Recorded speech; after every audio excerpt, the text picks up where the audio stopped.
I go, are you peeing on me? And he goes, yeah. I wanted to hit him so bad. Like, really hit him too, you know? Like, knock his fucking teeth out of his mouth. But I didn't. I dropped him. I go, are you hungry? You thirsty? Is that why you did that?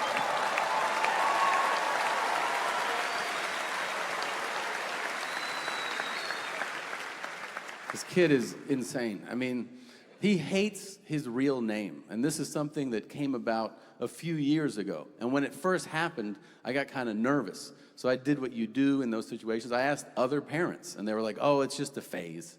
I go, what? I think it's a little phase. He's going through a phase. A lot of kids don't like their names, but it'll end in just a little bit. And I was like, oh, okay, it's a phase. Do you know how long it's been? About 3 years. That isn't so much a phase, in my opinion, as a new path. That's where I think we are.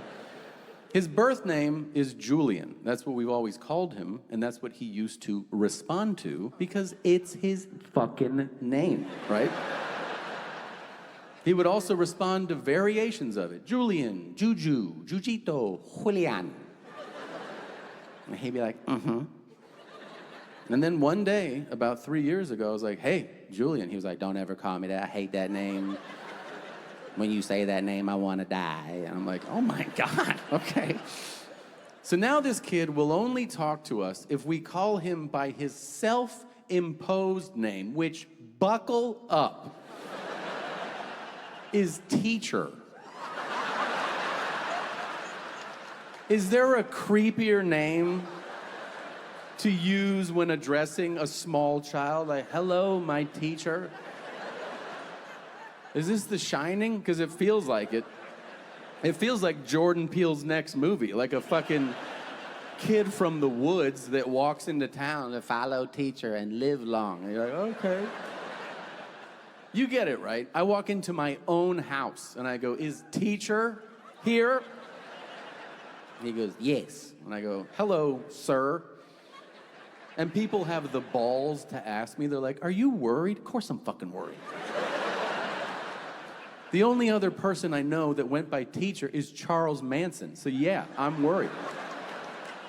He was a substitute teacher. Now, his older brother, he likes math, he likes video games. He's an interesting kid. He also has the voice of somebody who gargles with butane. I don't know what is happening. He's 9 years old, and he's like, what's up, bro? I go, hey, how's working in the mines? Is that fun? He's also bananas. If I say, let's go out, he's like, all right. He'll come in the living room wearing rain boots, tighty-whities, and goggles. And I'm like, are you on shrooms right now? The only place you can wear that is a gay parade. And no, it's cool if you are, but there isn't one today. So put some fucking clothes on, okay? We took these two future subjects of America's Most Wanted. Believe me, the Menendez brothers don't have shit on the Segura brothers, okay? We took these little sociopaths to visit my sister last Thanksgiving in Florida. And on Thanksgiving Day, we did what a lot of families down there do. We just went on a family walk, like a nice casual stroll. And on this family walk, we ended up at a little pond. And at the pond, there were other families feeding bread to ducks. It looked like a painting. And I remembered, as we approached, thinking to myself, I wonder how my boys will ruin this, right? So we walk up, and this guy sees me. He goes, oh, hey, man, you want some bread? I go, yeah, thanks, dude.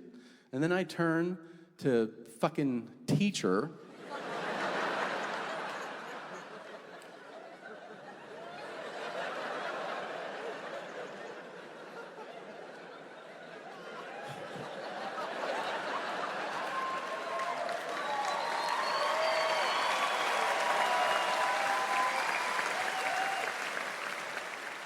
I go, hey, teach. Bread? And he goes, give me that. And he's just like throwing it as hard as he can. And I'm like, all right. And then I turn to his brother. I go, here you go. He goes, I don't want that. I go, what? He goes, I don't need that. Happy Thanksgiving. And then he just walks up to the edge of the water and he grabs a duck by the neck. And he holds it up like he's Genghis Khan, okay? He's like, you know, the duck is like, bah! And I look at teacher, and teacher's like, I go, what are you doing? He goes, we can cook it. I go, no. We're all set today, pal. He goes, can I keep it? I go, of course not. He goes, you're never fun. I go, let it go. And he goes, oh. And then I turn and I see all the other parents are like, ha. And I go, he's a foster kid, like they're bad, you know? We're trying to make him good for you guys. Yeah. Well, you know, we got him in Ukraine. He's been a handful. He's blonde. They bought it. This tour has been a lot of fun. We've gone to a lot of fun places. You learn things sometimes when you travel, you know, you pick up on things. A few weeks ago, we were in Augusta, Georgia, the Coke Zero of their cities. And Augusta is quite famous, if you don't know. It's the home of Augusta National, which is a country club and golf course where they play arguably the most famous tournament in all of golf, appropriately titled the Masters. It's a curious name choice for the Deep South. Now,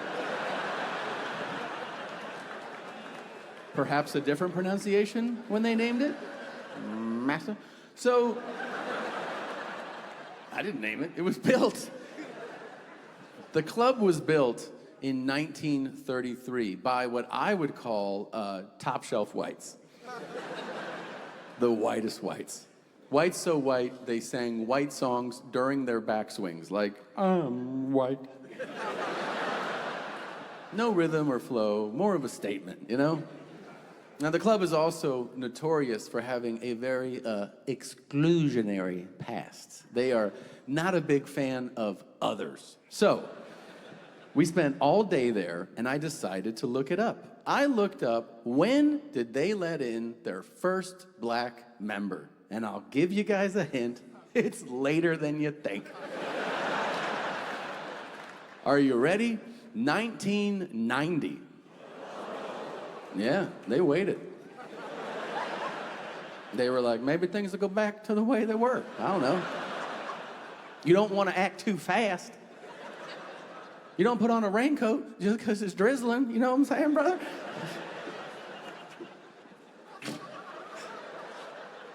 Then I looked up, when did they let in their first female member?